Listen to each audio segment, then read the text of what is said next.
എല്ലാവർക്കും നമസ്കാരം. നമ്മൾ ഇന്ന് സംസാരിക്കുന്നത് ബാങ്ക് ജപ്തി വന്നു കഴിഞ്ഞാൽ നമ്മൾ എന്ത് ചെയ്യണം എന്നതിനെ പറ്റിയിട്ടാണ്. ബാങ്ക് ജപ്തി എന്ന് പറയുന്നത്, നമ്മൾ സാധാരണ രീതിയിൽ ഒരു ബാങ്കിൽ നിന്ന് നമ്മൾ ലോൺ എടുത്തിട്ട് നമുക്ക് കുടിശ്ശിക അടയ്ക്കാൻ പറ്റാതെ വരികയാണ്. ഇപ്പോൾ 1 മാസം അടച്ചു, 2 മാസം അടച്ചു, 3 മാസം നമ്മൾ അടയ്ക്കാതെ വരികയാണെങ്കിൽ നമ്മളുടെ അക്കൗണ്ട് നോൺ പെർഫോമിംഗ് അസറ്റ് അല്ലെങ്കിൽ കിട്ടാക്കടം എന്നുള്ള ഒരു കാറ്റഗറിയിലേക്ക് പോകും.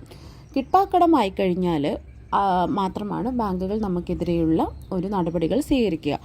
അങ്ങനെ കിട്ടാക്കടത്തിലേക്ക് പോയി കഴിയുമ്പോഴത്തേക്കും ബാങ്കുകൾ പല രീതിയിലുള്ള റിക്കവറി മെഷേഴ്സ്, പല രീതിയിലുള്ള പ്രൊസീജിയേഴ്സ് അവർ സ്റ്റാർട്ട് ചെയ്യും.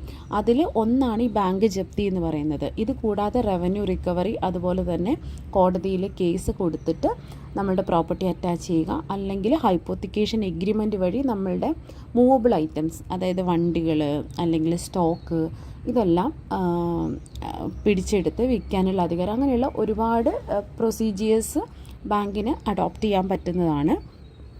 പക്ഷേ അതൊക്കെ അത്തരത്തിലുള്ള കുറച്ച് കാര്യങ്ങളെല്ലാം നമുക്ക് പിന്നീട് ഡീൽ ചെയ്യാം. എങ്ങനെയാണ് അവർ ചെയ്യുന്നത്, എന്താ ചെയ്യാൻ പറ്റുക എന്നുള്ളത്, നമുക്ക് എന്ത് ചെയ്യാൻ പറ്റുക എന്നുള്ളതിനെപ്പറ്റി നമുക്ക് പിന്നീട് പഠിക്കാം.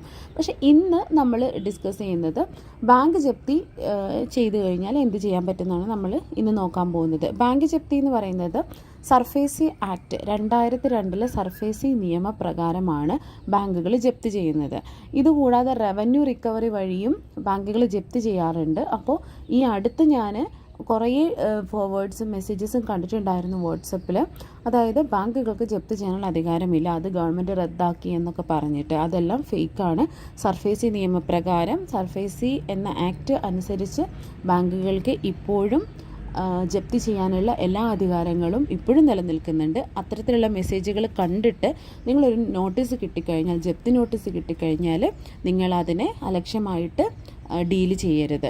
അത് എത്രയും പെട്ടെന്ന് അതിന് ചെയ്യേണ്ട കാര്യങ്ങൾ നിങ്ങൾ ചെയ്യേണ്ടതാണ്.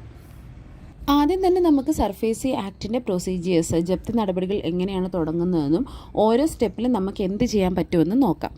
അപ്പോൾ സർഫേസി നിയമപ്രകാരം സെക്ഷൻ 13 ക്ലോസ് 2 13(2) എന്ന് പറഞ്ഞിട്ടുള്ള ക്ലോസ് 2 എന്ന് പറഞ്ഞിട്ടുള്ള ഒരു സെക്ഷൻ അനുസരിച്ചാണ് ഈ സർഫേസി നടപടികൾ ആദ്യം തന്നെ തുടങ്ങുന്നത്. അതിനെ ഡിമാൻഡ് നോട്ടീസ് എന്ന് പറയും. ആ ഒരു നോട്ടീസ് വഴി ബാങ്കുകൾ നമ്മളെടുത്ത് ആവശ്യപ്പെടുകയാണ്, നിങ്ങൾ 60 ദിവസത്തിനുള്ളിൽ ബാങ്കിന് തരാനുള്ള പണം തിരിച്ചടയ്ക്കണം. അടച്ചില്ല എന്നുണ്ടെങ്കിൽ നിങ്ങളുടെ വസ്തുക്കൾ, നിങ്ങൾ ബാങ്കിന് പണയം വെച്ച വസ്തുക്കൾ ബാങ്ക് കൈവശപ്പെടുത്തുകയോ അത് വിൽക്കുകയോ ചെയ്യും എന്ന് പറഞ്ഞിട്ടുള്ള നോട്ടീസാണ് ആദ്യത്തേത്. 13 ക്ലോസ് 2 നോട്ടീസ് എന്നാണ് പറയുക. 13(2) എന്ന് പറയുന്നുള്ള നോട്ടീസ് വഴി നമ്മളെ അറിയിക്കും. ഇതിൽ നമ്മൾ ഏറ്റവും അധികം ശ്രദ്ധിക്കേണ്ട ഒരു കാര്യം എന്താണെന്ന് വെച്ചാൽ, നമ്മൾ വിചാരിക്കും എൻ്റെ ഒരു മാസത്തെ EMI എന്ന് പറയുന്നത് 5,000 റുപ്പീസാണ്, 5,000 രൂപയാണ്. അങ്ങനെ 5,000 15,000 രൂപയെ ഞാൻ ബാങ്കിന് കൊടുക്കാനുള്ളൂ. പിന്നെ ആ 15,000 രൂപയ്ക്ക് വേണ്ടി ബാങ്ക് ഇപ്പോൾ എൻ്റെ പ്രോപ്പർട്ടി ജപ്തി ചെയ്യുമോ, അതിൻ്റെ അധികാരമൊന്നും ബാങ്കിനില്ലല്ലോ എന്ന് നമ്മൾ ചിന്തിക്കും. പക്ഷേ അത് നമ്മളുടെ ഒരു തെറ്റായ ധാരണയാണ്. അതായത് നമ്മളും ബാങ്കും തമ്മിലുള്ള കോൺട്രാക്റ്റ് അനുസരിച്ച് നമ്മളെന്താണ് ലോൺ വാങ്ങി കറക്റ്റായിട്ട് നമ്മൾ എമൗണ്ട് അടച്ചോളാം എന്നാണ് നമ്മളും ബാങ്കും തമ്മിലുള്ള എഗ്രിമെൻറ്റ്.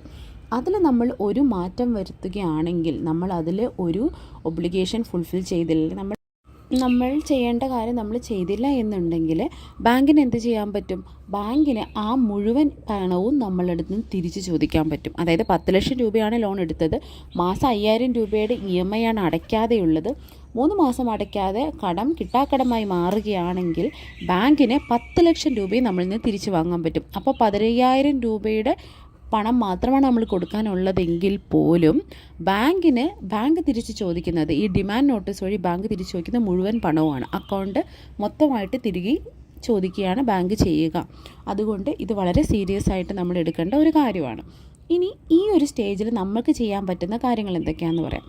ഏറ്റവും ഇമ്പോർട്ടൻ്റ് ആയിട്ട് നമ്മൾ ചെയ്യേണ്ട കാര്യം എത്രയും പെട്ടെന്ന് ബാങ്കുമായിട്ട് ബന്ധപ്പെടുക എന്നുള്ളത് തന്നെയാണ്. ഇതിന് കോടതി പോകാനും എല്ലാം ഉള്ള ഓപ്ഷൻസ് നമുക്ക് അവൈലബിൾ ആണ്. പക്ഷേ അതിൽ നിന്നൊക്കെയും ഞാൻ എപ്പോഴും സജസ്റ്റ് ചെയ്യുന്ന കാര്യം എത്രയും പെട്ടെന്ന് ബാങ്കുമായിട്ട് ബന്ധപ്പെടുക എന്നതാണ്. ഇപ്പോൾ നമ്മൾക്ക് ഇങ്ങനെ ഒരു അവസ്ഥ വന്നു കഴിഞ്ഞാൽ നമ്മൾ ആദ്യം ചിന്തിക്കുന്ന കോടതി പോയിട്ട് സ്റ്റേ മേടിക്കാം. ഒബ്വിയസ്ലി നമുക്ക് കോടതി പോയിട്ട് സ്റ്റേ മേടിക്കാം. പക്ഷേ അവിടെ കോടതിയിൽ കൊണ്ടുപോയി നിങ്ങൾ കൊടുക്കുന്ന പൈസ, വക്കീലന്മാർക്ക് കൊടുക്കുന്ന പൈസ, ഇതെല്ലാം ചേർത്ത് നിങ്ങൾ ബാങ്കിൽ അടച്ചു കഴിഞ്ഞാൽ നിങ്ങൾക്ക് ബാങ്ക് തന്നെ സാവകാശം തരുന്നതാണ്. ഒരു കോടതിയും നിങ്ങളെടുത്ത് നിങ്ങൾ അടയ്ക്കാനുള്ള പണം അടയ്ക്കണ്ട എന്ന് പറയില്ല. അത് എപ്പോഴും മനസ്സിൽ ഓർത്ത് വെക്കേണ്ട കാര്യമാണ്. ഒരു കോടതിയും നിങ്ങളെടുത്ത് അടയ്ക്കാനുള്ള പണം അടയ്ക്കണ്ട എന്ന് പറയില്ല. അതുകൊണ്ട് തന്നെ പ്രത്യേകിച്ച് നിങ്ങളുടെ പേരിൽ പ്രോപ്പർട്ടി ഉണ്ട്, നിങ്ങളുടെ പേരിൽ ഭൂസ്വത്തുണ്ട്, ബാങ്കിൽ പണയപ്പെടുത്തിയ വസ്തുവുണ്ട്. അപ്പോൾ ഒരു കോടതി നിങ്ങളടുത്ത് അടയ്ക്കണ്ട എന്ന് പറയില്ല. പകരം കോടതി എന്താ തരിക? നിങ്ങൾക്ക് അടയ്ക്കാനുള്ള സാവകാശമാണ് തരിക. ആ സാവകാശം നിങ്ങൾക്ക് എന്ത് ചെയ്യാൻ പറ്റും? നേരെ ബാങ്കിനെ അപ്രോച്ച് ചെയ്ത് നിങ്ങൾക്ക് മേടിക്കാൻ പറ്റും. ഓക്കെ, ഇതിൽ ഫസ്റ്റ് ചെയ്യേണ്ട കാര്യം ഞാൻ പറഞ്ഞു തരാം. 13 ക്ലോസ് 2 നോട്ടീസ് കിട്ടിക്കഴിഞ്ഞാൽ ആദ്യത്തെ കാര്യം നിങ്ങൾക്കത് കയ്യിൽ കിട്ടി എന്ന് ഉറപ്പ് വരുത്തുക. നിങ്ങൾ സാധാരണ ആൾക്കാർ ചെയ്യുന്ന കാര്യം എന്താണെന്ന് വെച്ച് കഴിഞ്ഞാൽ, ജപ്തി നോട്ടീസ് ആണെന്ന് അറിഞ്ഞു കഴിഞ്ഞാൽ പോസ്റ്റ്മാൻ കൊണ്ട് തന്നാൽ നമ്മളത് വാങ്ങില്ല, എനിക്ക് വേണ്ട എന്ന് പറഞ്ഞ് തിരിച്ചയക്കും. അങ്ങനെ ഒരു കാരണവശാലും ചെയ്യരുത്. അങ്ങനെ കൈപ്പറ്റാതെ ഇരുന്ന് കഴിഞ്ഞാൽ ബാങ്ക് അടുത്ത് ചെയ്യാൻ പോകുന്നത് എന്താണെന്ന് വെച്ചാൽ, അവരുടെ പ്രൊസീജിയർ അനുസരിച്ച് അവർ പേപ്പർ പബ്ലിക്കേഷൻ ചെയ്യും. പേപ്പർ പബ്ലിക്കേഷൻ ചെയ്ത് കഴിഞ്ഞാൽ എന്താ സംഭവിക്കുക? നിങ്ങളുടെ ലോണിൻ്റെ കൂടെ ആ പേപ്പർ പബ്ലിക്കേഷൻ്റെ ചാർജും കൂടെ ആഡ് ചെയ്യുന്നതാണ്. അതായത് ഓൾറെഡി നമ്മൾ അടയ്ക്കാൻ വെറും 15,000 രൂപയായിരിക്കും ഉണ്ടാകുക. പ്ലസ് പേപ്പർ പബ്ലിക്കേഷൻ്റെ ചാർജും കൂടെ വരുമ്പോഴത്തേക്കും അതൊരു പിന്നെ ഒരു 15,000, 20,000, 25,000 രൂപയോ ആകും. അതും കൂടെ നിങ്ങളുടെ ലയബിലിറ്റിയിലേക്ക് ആഡ് ചെയ്യും. നിങ്ങൾക്ക് നാളെ ഈ ലോണ് കുടിശ്ശിക അടച്ച് പഴയ പോലെ ആക്കണമെങ്കിൽ പോലും എന്ത് ചെയ്യേണ്ടി വരും? നിങ്ങൾ ഈ പേപ്പർ പബ്ലിക്കേഷൻ്റെ പൈസ എക്സ്ട്രാ ഒരു 20,000 25,000 നിങ്ങൾ അടയ്ക്കേണ്ടതായിട്ടുള്ള ഒരവസ്ഥ വരും. അതുകൊണ്ട് നോട്ടീസ് വന്നു കഴിഞ്ഞാൽ കറക്റ്റായിട്ട് സൈൻ ചെയ്ത് കൈപ്പറ്റിയില്ലെങ്കിൽ അവർ പേപ്പർ പബ്ലിക്കേഷൻ ചെയ്യും. ഓക്കെ, ഇനി നോട്ടീസ് കിട്ടിക്കഴിഞ്ഞാൽ നിങ്ങൾക്ക് ചെയ്യാൻ പറ്റുന്ന കാര്യമെന്ന് പറഞ്ഞു കഴിഞ്ഞാൽ, ഒന്ന്, ബാങ്കിന് ഒരു നിവേദനം എഴുതുക. ആ നിവേദനം അത് നിർബന്ധമായിട്ട് എഴുതാനായിട്ട് ശ്രദ്ധിക്കാം. ബാങ്കിന് നിവേദനം എഴുതുക. അതായത് ഞാൻ ഇങ്ങനെയുള്ളൊരവസ്ഥയാണ്, അതുകൊണ്ട് എനിക്ക് കുറച്ചുകൂടെ സമയം തരണം എന്ന് പറഞ്ഞ് നിങ്ങൾ ബാങ്കിനെ അപേക്ഷിക്കുന്നു. ഇപ്പോൾ സർഫേസ് നിയമപ്രകാരം നിങ്ങളിങ്ങനെ ഒരു നിവേദനം കൊടുത്തിട്ടുണ്ടെങ്കിൽ ആ നിവേദനം കൈപ്പറ്റി 15 ദിവസത്തിനുള്ളിൽ ബാങ്കുകൾ അതിന് റിപ്ലൈ തരണം. ഓക്കെ, അങ്ങനെ റിപ്ലൈ തന്നിട്ടില്ല എന്നുണ്ടെങ്കിൽ നിങ്ങൾക്കെതിരെയുള്ള മുഴുവൻ സർഫേസി പ്രൊസീജിയേഴ്സും റദ്ദ് ചെയ്യാനായിട്ട് നിങ്ങൾക്ക് കോടതിയിൽ നിന്ന് നിങ്ങൾക്ക് ഉത്തരവ് മേടിക്കാവുന്നതാണ്. അപ്പോൾ നിങ്ങൾക്ക് അങ്ങനെ റിപ്ലൈ കിട്ടിയിട്ടില്ലെങ്കിൽ നിങ്ങൾ പിന്നെ ഒന്നും ചെയ്യേണ്ട കാര്യമില്ല. അവർ ജപ്തി ചെയ്യോ എന്ത് വേണമെങ്കിലും ചെയ്തോട്ടെ. നിങ്ങൾക്ക് ഏതൊരു സ്റ്റേജ് വേണമെങ്കിലും കോടതിയെ സമീപിച്ച് നിങ്ങൾക്ക് ഇത്തരത്തിലുള്ളൊരു നിവേദനത്തിന് എനിക്ക് 15 ദിവസത്തിനുള്ളിൽ എനിക്ക് അതിനുള്ള മറുപടി കിട്ടിയിട്ടില്ല, അതുകൊണ്ട് തന്നെ എനിക്ക് നീതി കിട്ടണം എന്ന് നിങ്ങൾ കോടതിയിൽ അപേക്ഷിച്ച് കഴിഞ്ഞാൽ നിങ്ങൾക്കെതിരെയുള്ള മുഴുവൻ പ്രൊസീജിയേഴ്സും കോടതി റദ്ദ് ചെയ്യാനുള്ള അധികാരമുള്ളതാണ്. അത് നിങ്ങൾ എപ്പോഴും മനസ്സിൽ വെക്കേണ്ട കാര്യമാണ്. ഓക്കെ, ഇനി അടുത്ത കാര്യം, നിങ്ങളുടെ ലോൺ തിരിച്ചടയ്ക്കാൻ നിങ്ങൾ കഴിഞ്ഞാൽ പിന്നെ ഏറ്റവും അധികം ആഗ്രഹിക്കുന്ന ആളെന്ന് പറയുന്നത് ബാങ്കാണ്. അത് നിങ്ങൾ മനസ്സിലാക്കേണ്ട ഒരു കാര്യമാണ്. കാരണം ഏത് വക്കീലിനെക്കാട്ടിലും ഏത് സുഹൃത്തുക്കളെക്കാട്ടിലും ഏത് ബന്ധുക്കളെക്കാട്ടിലും നിങ്ങൾ ആ പണം തിരിച്ചടയ്ക്കണമെന്ന് ഏറ്റവും കൂടുതൽ ആഗ്രഹിക്കും, ചിലപ്പോൾ നിങ്ങളെക്കാൾ കൂടുതൽ ആഗ്രഹിക്കുന്നത് ബാങ്കായിരിക്കും. കാരണം അവരുടെ ഏറ്റവും വലിയൊരു പ്രോബ്ലമാണ് നിങ്ങളുടെ കിട്ടാക്കടം പറയുന്നത്. ഓക്കെ, അതുകൊണ്ട് തന്നെ നിങ്ങൾ ഒരു വക്കീലിനെ കാണുന്നതിന് മുന്നേ, ഞാനും ഒരു വക്കീലാണ് എന്നാലും ഞാൻ പറയുകയാണ്, ഒരു വക്കീലിനെ കാണുന്നതിന് മുന്നേ ആദ്യം തന്നെ ബാങ്കിനെ പോയിട്ട് കാണുക. സാധാരണ ആൾക്കാർ ചെയ്യുന്നത് എന്താണ്? നോട്ടീസ് കിട്ടിക്കഴിഞ്ഞാൽ നേരെ ഒരു വക്കീലിൻ്റെ അടുത്ത് പോകും, വക്കീലിൻ്റെ ഫീസ് കൊടുക്കണം, കോടതിയിലുള്ള ഫീസ് കൊടുക്കണം, എന്നിട്ടിത് കൂടാതെ ബാങ്കിൽ എന്തായാലും പണം അടയ്ക്കുകയും ചെയ്യേണ്ടി വരും. കാരണം വക്കീലന്മാർ പലതും പറയും. ഞാൻ പ്രൊഫഷനെ അഗെയിൻസ്റ്റ് പറയല്ല, പക്ഷേ വക്കീലന്മാർ നിങ്ങളുടെ അടുത്ത് പറയും, നിങ്ങളൊന്നും പേടിക്കേണ്ട, ഞാനിപ്പോൾ സ്റ്റേ മേടിച്ചു തരാം, അത് മേടിച്ച് എന്ത് സ്റ്റേ? ഈ സ്റ്റേ എന്ന് പറയുന്നത് നിങ്ങളുടെ പ്രൊസീജിയർ ഒന്നും സ്റ്റോപ്പ് ചെയ്യണം എന്നൊന്നും അല്ല കോടതി പറയുക. കോടതി നിങ്ങളുടെ അടുത്ത് ഇത്ര സമയം കൊണ്ട് പൈസ അടച്ചോളൂ എന്നാണ് നിങ്ങളുടെ അടുത്ത് പറയുക. അത് ചിലപ്പോൾ നിങ്ങൾ ബാങ്കിനെ അപ്രോച്ച് ചെയ്താൽ നിങ്ങൾക്ക് കിട്ടും. നിങ്ങൾ വക്കീലിന് കൊടുക്കുന്ന പൈസ നിങ്ങൾ എന്തായാലും ഓരോരോ സിറ്റിങ്ങിലും വക്കീലിന് പൈസ കൊടുക്കേണ്ടി വരും. ആ പൈസ നിങ്ങൾ അല്ലെങ്കിൽ അടുത്ത് നിന്ന് എവിടെയെങ്കിലും പണം കടം മേടിച്ചിട്ടാണെങ്കിൽ പോലും നിങ്ങൾ ബാങ്കിൽ കൊണ്ടുപോയിട്ട് ഒരു തുക അടച്ചു കഴിഞ്ഞാൽ ഉറപ്പാണ് ബാങ്ക് നിങ്ങൾക്ക് സമയം തന്നിരിക്കും. സാധാരണ രീതിയിലുള്ള ബാങ്കുകളെല്ലാം നിങ്ങൾക്ക് സമയം തന്നിരിക്കും. ബാങ്കിൽ പോയിട്ട് സമയം ചോദിക്കുക. ബാങ്ക് ഇനി എല്ലാ ഉദ്യോഗസ്ഥന്മാരും ഒരുപോലെ ആയിരിക്കണമെന്നില്ല. ഏതെങ്കിലും രീതിയിൽ നിങ്ങളുടെ മോശമായിട്ട് പെരുമാറുകയാണെങ്കിൽ മാത്രം നിങ്ങൾക്ക് കോടതിയെ അപ്രോച്ച് ചെയ്ത് സമയം മേടിക്കാവുന്നതാണ്. ഓക്കെ, അപ്പോൾ കോടതിയിൽ എന്ന് പറയുന്നത് ശരിക്കും പറഞ്ഞാൽ എറണാകുളത്തുള്ള ഡെപ്റ്റ് റിക്കവറി ട്രൈബ്യൂണലാണ് നമ്മളുടെ കേരളത്തിൽ ഇത്തരത്തിലുള്ള സർഫേസി നിയമങ്ങൾക്ക് എല്ലാം എതിരെയുള്ള പ്രശ്നങ്ങൾക്ക് എതിരെ നമ്മൾക്ക് ഹർജി സമർപ്പിക്കാനുള്ള അധികാരമുള്ള കോടതി. ഓക്കെ, പക്ഷേ ഇപ്പോൾ ഹൈക്കോടതിയും ഇത്തരത്തിലുള്ള സർഫേസി നിയമ പ്രകാരമുള്ള പ്രശ്നങ്ങൾക്കുള്ള നീതി കൊടുക്കുന്നുണ്ട്. അവിടെയും നമുക്ക് ഹർജി സമർപ്പിക്കാം. അപ്പോൾ ഹൈക്കോടതിയിലാണെങ്കിലും അല്ല, നിങ്ങൾ ഡെപ്റ്റ് റിക്കവറി ട്രിബ്യൂണൽ DRT എന്ന് പറയും, DRTയിലാണെങ്കിലും നിങ്ങൾക്ക് ഒരു ഹർജി സമർപ്പിക്കാം. പക്ഷേ അത് കുറച്ച് ചിലവുള്ള കാര്യമാണ്. ഒരു 25,000-30,000 രൂപയൊക്കെ വക്കീൽ ഫീസൊക്കെ ചോദിക്കും അവർ. അതെന്തായാലും 100% ഉറപ്പുള്ള കാര്യമാണ്. പിന്നെ എഴുത്തിനും അതിനൊക്കെ ആയിട്ട് പൈസയാവും. അപ്പോൾ ഇതിൽ ചെയ്യാൻ പറ്റുന്ന കാര്യം എന്താണെന്ന് വെച്ച് കഴിഞ്ഞാൽ, നിങ്ങൾക്ക് ഇങ്ങനെ നോട്ടീസ് കിട്ടിക്കഴിഞ്ഞാൽ നിങ്ങൾക്ക് വേണമെങ്കിൽ കോടതിയിൽ പോയിട്ട് നിങ്ങൾക്ക് ഹർജി സമർപ്പിച്ചാൽ കോടതി ചിലപ്പോൾ സമയം തരും. ഒരു 2 മാസം ആദ്യം കുറച്ച് എമൗണ്ട് അടയ്ക്കാൻ പറയും. ആ എമൗണ്ട് കറക്റ്റ് അടയ്ക്കുകയാണെങ്കിൽ ബാക്കി അടയ്ക്കാനുള്ള സമയം തരും, അത് തരും. അതിനേക്കാളൊക്കെ മുന്നേ ബാങ്കിൽ പോയിട്ട് സമയം ചോദിക്കാം. ഓക്കെ, ഇനി ഈ 60 ദിവസത്തിനുള്ളിൽ നമ്മൾ ഈ പറഞ്ഞ പോലെ നിവേദനം കൊടുത്തു, നമ്മൾക്ക് മറുപടി കിട്ടി, സമയം കിട്ടിയില്ല, നമുക്ക് അടയ്ക്കാൻ സമയം തന്നില്ല, അല്ലെങ്കിൽ നമുക്ക് കോടതിയിൽ നിന്ന് നമുക്ക് ഫേവറബിളായ ഒരു ഓർഡർ കിട്ടിയില്ല, നമുക്ക് പൈസ അടയ്ക്കാൻ പറ്റിയില്ല, സമയം കിട്ടിയില്ല എന്നുണ്ടെങ്കിൽ അടുത്തത് ബാങ്ക് എന്താണ് ചെയ്യുന്നതെന്ന് ഞാൻ പറഞ്ഞുതരാം. അടുത്തത് ബാങ്ക് വരും, ഈ നിങ്ങൾ നോട്ടീസ് കൈപ്പറ്റി അല്ലെങ്കിൽ നേരത്തെ പറഞ്ഞ പേപ്പറിൽ നിങ്ങളുടെ നോട്ടീസ് പബ്ലിക്കേഷൻ ചെയ്തിട്ട് 60 ദിവസം കഴിയുമ്പോഴത്തേക്കും 60 ദിവസം കഴിയുമ്പോൾ ബാങ്ക് വന്നിട്ട് നിങ്ങളുടെ വീട്ടിലെ ജപ്തി നോട്ടീസ് ഒട്ടിക്കും. ജപ്തി നോട്ടീസ് ഒട്ടിച്ചു കഴിഞ്ഞാൽ പിന്നെ ടെക്നിക്കലി ആ ഒരു വീടും സ്ഥലവും ബാങ്കിൻ്റെ കൈവശത്തിലാണ്. ബാങ്ക് അതിന് പൊസഷൻ എടുത്തു എന്ന് പറയും. അപ്പോൾ ടെക്നിക്കലി നമ്മളതിന് പറയുന്നത് സിംബോളിക് പൊസഷൻ എടുത്തു എന്നാണ് പറയുക. 13 ക്ലോസ് 4 13(4) എന്ന് പറയുന്നുള്ള ഒരു സെക്ഷൻ അനുസരിച്ചാണ് അവർ നോട്ടീസ് ഒട്ടിക്കുന്നത്. ആ നോട്ടീസിൽ വ്യക്തമായിട്ട് എഴുതിയിട്ടുണ്ടാവും ഇന്ന് മുതൽ ഇത് ബാങ്കിൻ്റെ കസ്റ്റഡിയിലാണ്, ഇത് ബാങ്കിൻ്റെ പൊസഷനിലാണ്, കൈവശത്തിലാണ് എന്ന് പറഞ്ഞായിരിക്കും ആ നോട്ടീസ് ഉണ്ടാവുക. ആ നോട്ടീസ് കിട്ടിക്കഴിഞ്ഞാൽ നിങ്ങൾ കുറച്ചും കൂടെ കാര്യങ്ങൾ സീരിയസ് ആയി എന്ന് മനസ്സിലാക്കണം. പിന്നെ ഇതിന് അടുത്ത അവർ ചെയ്യേണ്ട പ്രൊസീജിയർ എന്താണെന്ന് വെച്ചാൽ 7 ദിവസത്തിനുള്ളിൽ ഈ ഒരു നോട്ടീസ് പേപ്പറിൽ പബ്ലിക്കേഷൻ ചെയ്യണം.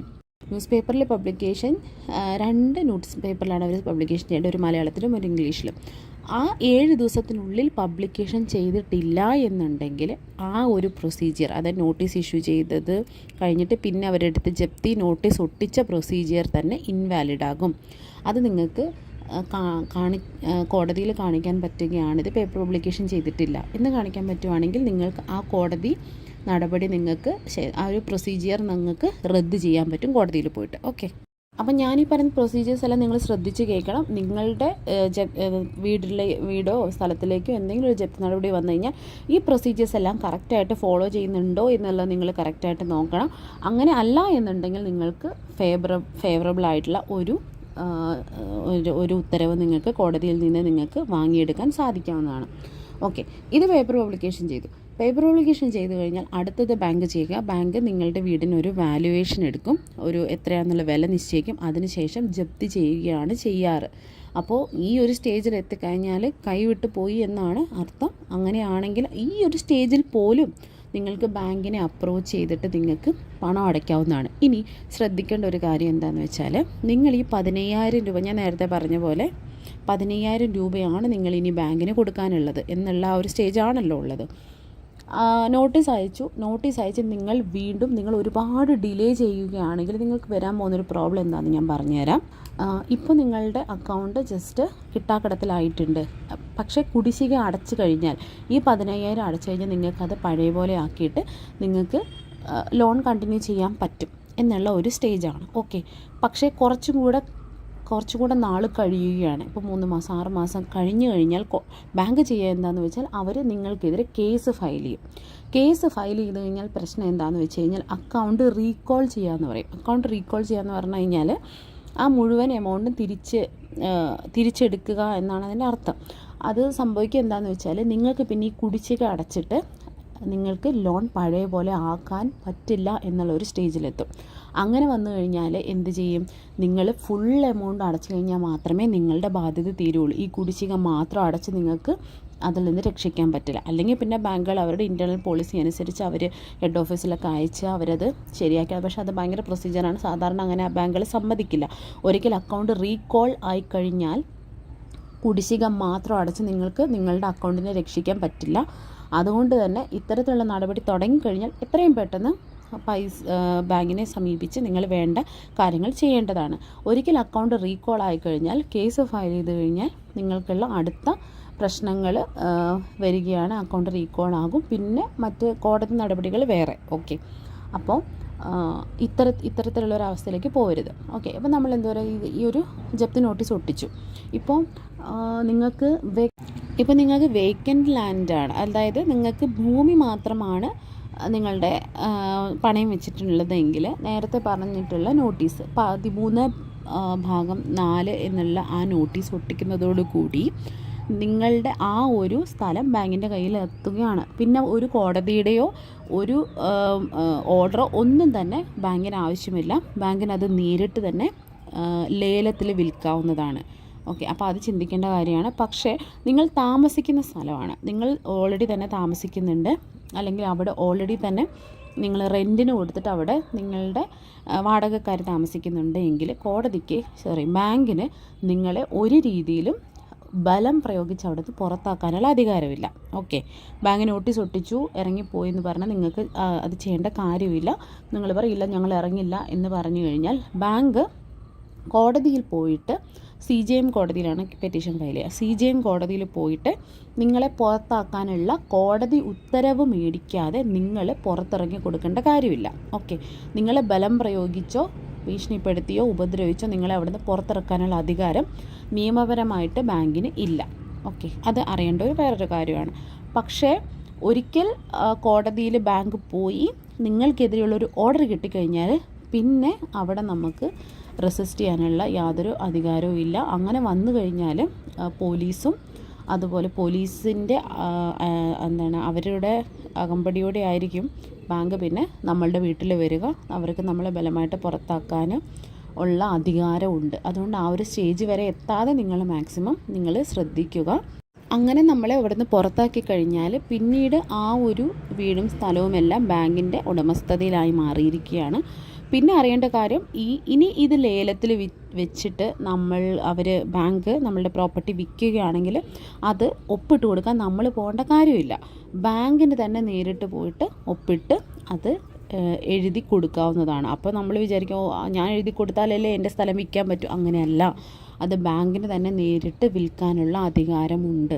ശരിക്കും പറഞ്ഞാൽ സർഫേസി നിയമം കുറച്ച് ഹാർഷായിട്ടുള്ളൊരു നിയമം തന്നെയാണ്, അത് 100% ഉറപ്പാണ്. പക്ഷേ ഇതെന്ത് ചെയ്യാൻ ഇങ്ങനൊരു നിയമം നമുക്ക് ഇവിടെ നിലനിൽക്കുന്നുണ്ട്. അപ്പോൾ ഇത്രയാണ് ഇതിൻ്റെ ഒരു പ്രൊസീജിയേഴ്സ് എന്ന് പറയുന്നത്. ഇനി നിങ്ങൾക്ക് ഞാൻ വിട്ടുപോയ എന്തെങ്കിലും കാര്യങ്ങൾ, നിങ്ങൾക്ക് എന്തെങ്കിലും സംശയമുള്ള കാര്യങ്ങളുണ്ടെങ്കിൽ നിങ്ങൾക്ക് ചോദിക്കാം, ഞാനതിന് മറുപടി പറയാം. കാരണം ഞാനിങ്ങനെ നമുക്കറിയുന്ന കാര്യമായതുകൊണ്ട് ചിലപ്പോൾ ഞാൻ പറയാത്ത എന്തെങ്കിലും കാര്യത്തിലായിരിക്കും നിങ്ങൾക്ക് ഡൗട്ട്. അങ്ങനെയാണ് നിങ്ങൾക്ക് ചോദിക്കാം, ഞാൻ പറഞ്ഞുതരാം. എനിക്ക് ഏറ്റവും ഇമ്പോർട്ടൻ്റ് ആയിട്ട് നിങ്ങളുടെ അടുത്ത് പറയേണ്ട ഒരു കാര്യം, ഇത്തരത്തിൽ കടവും പ്രശ്നങ്ങളും പ്രയാസങ്ങളും ഉണ്ടെന്ന് വിചാരിച്ചിട്ട് നിങ്ങൾ ഒരിക്കലും മനസ്സ് വിഷമിക്കുകയോ അല്ലെങ്കിൽ നിങ്ങൾ തകർന്നു പോവുകയോ ചെയ്യരുത്. ഇത് നമ്മളുടെ മാത്രം ഒരു പ്രശ്നമല്ല, ഈ ലോകത്തുള്ള ഒട്ടുമിക്ക ആൾക്കാരും അനുഭവിക്കുന്നൊരു പ്രശ്നമാണ്. അത് നമ്മുടെ അടുത്ത് പണമില്ലാത്തതുകൊണ്ടല്ലേ എനിക്കിങ്ങനൊരു അവസ്ഥ വന്നത് എന്നോർത്തൊന്നും വേദനിക്കേണ്ട. നമ്മൾക്ക് മാത്രമല്ല, കോടീശ്വരന്മാരായ ആൾക്കാർക്ക്, അത് കോടിക്കണക്കിന് സ്വത്തുള്ള ആൾക്കാർക്ക് വരെ ജപ്തി നോട്ടീസ് വരുന്നുണ്ട്. എത്രയോ ആൾക്കാർക്ക്, ബാങ്കുകൾ എത്രയോ കോടി കണക്കിന് പൈസ ആസ്തിയുള്ള ആൾക്കാർക്ക് വരെ ജപ്തി നോട്ടീസ് വരുന്നുണ്ട്. ഒരു നോട്ടീസ് വന്നു, നോട്ടീസ് ഒട്ടിച്ചു എന്ന് വിചാരിച്ച് ജീവിതത്തിൻ്റെ അവസാനമല്ല, എല്ലാത്തിനും സൊല്യൂഷനുണ്ട്. ഇപ്പം ഞാൻ പറഞ്ഞിട്ടുള്ള സൊല്യൂഷൻ എല്ലാ തരത്തിലുള്ള കാര്യങ്ങൾക്കും ഉണ്ട്. അത് 10,000 രൂപയാണ്, 10,000 കോടിയാണെങ്കിലും അതിന് ഈ പറയുന്ന എല്ലാ സൊല്യൂഷൻസും അവൈലബിൾ ആണ്. നമ്മൾക്ക് ചെയ്ത് തീർക്കാൻ പറ്റാത്ത, അല്ലെങ്കിൽ നമുക്ക് പരിഹാരം കാണാൻ പറ്റാത്തൊരു പ്രശ്നമേ അല്ല ജപ്തി എന്ന് പറയുന്നത്. നിങ്ങൾ അവിടെയുള്ള ഉദ്യോഗസ്ഥരെ കണ്ട് കാര്യം, അവർ ചിലപ്പോൾ നിങ്ങളെ പേടിപ്പിക്കാനായിട്ട് ഞങ്ങൾ അത് ചെയ്യുന്നൊക്കെ പറയുമായിരിക്കും. പക്ഷേ മനസ്സിലാക്കേണ്ട ഒരു കാര്യം, ഒരു ബാങ്കിനും അവരുടെ കസ്റ്റമറുടെ പ്രോപ്പർട്ടി വിറ്റിട്ട് അവരെ പുറത്തിറക്കണം എന്ന് ആഗ്രഹിക്കുന്നവരല്ല ഒരു ബാങ്കും. കാരണം ബാങ്കിന് അത് ചെയ്യാന്ന് പറഞ്ഞാൽ അവർക്ക് ഒരുപാട് പ്രൊസീജിയേഴ്സാണ്, ഒരുപാട് തലവേദനയാണ്. അവരെപ്പോഴും ആഗ്രഹിക്കുന്നത് നിങ്ങൾ എത്രയും പെട്ടെന്ന് പണം അടച്ച അക്കൗണ്ട് കിട്ടാക്കളത്തിൽ നിന്ന് മാറി സാധാരണ രീതിയിലുള്ള അക്കൗണ്ടായിട്ട് മാറണം എന്ന് തന്നെയാണ് എല്ലാ ബാങ്കുകളും ബാങ്ക് ഉദ്യോഗസ്ഥരും ഉദ്ദേശിക്കുന്നത്. പക്ഷേ നിങ്ങളെ പേടിപ്പിച്ച് പണം അടപ്പിക്കാൻ വേണ്ടിയിട്ട് അവർ പലതും പറയുമായിരിക്കും. പക്ഷേ അതൊന്നും ഓർത്ത് പേടിക്കുകയോ മനസ്സ് വിഷമിക്കുകയോ ചെയ്യേണ്ട. നമുക്ക് ചെയ്യാൻ പറ്റുന്ന കാര്യങ്ങൾ എന്തൊക്കെയാണെന്നുള്ളത് ഞാൻ പറഞ്ഞു തന്നിട്ടുണ്ട്. ഇനി നിങ്ങൾക്ക് അതിനകത്ത് എന്തെങ്കിലും രീതിയിലുള്ള കൂടുതൽ ഹെൽപ്പ് ആവശ്യമുണ്ടെങ്കിൽ നിങ്ങൾക്ക് പറയാം. അപ്പോൾ ഇതൊന്നും ഓർത്ത് വിഷമിച്ച് മനസ്സ് ദുഃഖിച്ചും ഇരിക്കരുത്. ഇതെല്ലാവർക്കും എല്ലാവർക്കും വരാൻ സാധ്യതയുള്ള ഒരു കാര്യമാണ്. ആർക്ക് വേണമെങ്കിലും സംഭവിച്ചെന്ന് വെച്ചിട്ട് ജീവിതത്തിൻ്റെ അവസാനമോ ലോകത്തിൻ്റെ അവസാനമോ ഒന്നുമല്ല. എല്ലാ ആൾക്കാർക്കും ഒരു തവണയെങ്കിലും നോട്ടീസൊക്കെ കിട്ടുന്നതാണ്. നോട്ടീസ് കിട്ടിയെന്ന് വിചാരിച്ചിട്ട് ഒന്നും നിങ്ങൾക്ക് സംഭവിക്കാൻ പോകുന്നില്ല. നിങ്ങൾ എത്രയും പെട്ടെന്ന് സുഹൃത്തുക്കളും ബന്ധുക്കളും ഒക്കെ ആയിട്ട് കാര്യങ്ങൾ ഡിസ്കസ് ചെയ്ത് ഇതിനൊരു പരിഹാരം പിന്നെ നമുക്ക് ചെയ്യാൻ പറ്റുമെന്ന് വെച്ച് കഴിഞ്ഞാൽ നമ്മുടെ പൊതുപ്രവർത്തകരൊക്കെ ആയിട്ട് നമുക്ക് സംസാരിച്ച്, അല്ലെങ്കിൽ സ്ഥലത്തെ പ്രമാണിമാർ ആൾക്കാരൊക്കെ ആയിട്ട് അവരുടെ അടുത്തൊക്കെ കാര്യങ്ങൾ പറഞ്ഞ് അവരെയും കൂട്ടി ബാങ്കിൽ പോയിട്ട് നിങ്ങൾക്ക് സമയം മേടിച്ചെടുക്കാൻ പറ്റാവുന്നതാണ്. കൂടുതലും ഈ രാഷ്ട്രീയ പാർട്ടികളും അല്ലെങ്കിൽ സ്ഥലത്തെ പ്രധാന ആൾക്കാരൊക്കെ കൂടെ ഇടപെട്ട്, സ്ഥലത്തെ ഒരു സമുന്നതരായ ആൾക്കാരെല്ലാവരും കൂടെ ഇടപെട്ട് എല്ലാവരും കൂടെ ചേർന്ന് ബാങ്കിൽ പോയിട്ട് അപേക്ഷിച്ച് കഴിഞ്ഞാൽ ഒരു ബാങ്കും അങ്ങനെ ആ ഒരു നിർദ്ദേശമൊന്നും തള്ളിക്കളയത്തില്ല. അവരെന്തായാലും അപേക്ഷ സ്വീകരിക്കും, അവർ നിങ്ങൾക്ക് സമയം തരുന്നതാണ്. അപ്പോൾ ഇതൊക്കെ നമുക്കൊരു എല്ലാത്തിനും ഒരു വഴിയുണ്ട്. ഓക്കെ, അതുകൊണ്ട് ഇതൊന്നും ഓർത്ത് വിഷമിക്കുകയൊന്നും ചെയ്യരുത്. ഇങ്ങനെയുള്ള ഈ ഒരു വീഡിയോ കാണുന്നവരെന്തെങ്കിലും ഇതുപോലുള്ള പ്രയാസങ്ങൾ അനുഭവിക്കുന്നവരായിരിക്കും എന്ന് ഞാൻ വിചാരിക്കുന്നു. പക്ഷെ ആരും തന്നെ വിഷമിക്കേണ്ട കാര്യമില്ല. ഇതിലെല്ലാത്തിനും നമുക്കൊരു പരിഹാരമുണ്ട്. ഓക്കെ, അപ്പോൾ എന്ത് വേണമെങ്കിലും നിങ്ങൾക്ക് നമ്മളുടെ ഒരു കമൻറ്റിൽ നിങ്ങൾക്ക് ചോദിക്കാം. എനിക്ക് പറ്റാവുന്ന അത്രയും ഞാൻ അതിന് മറുപടി തരുന്നതായിരിക്കും. Okay, thank you.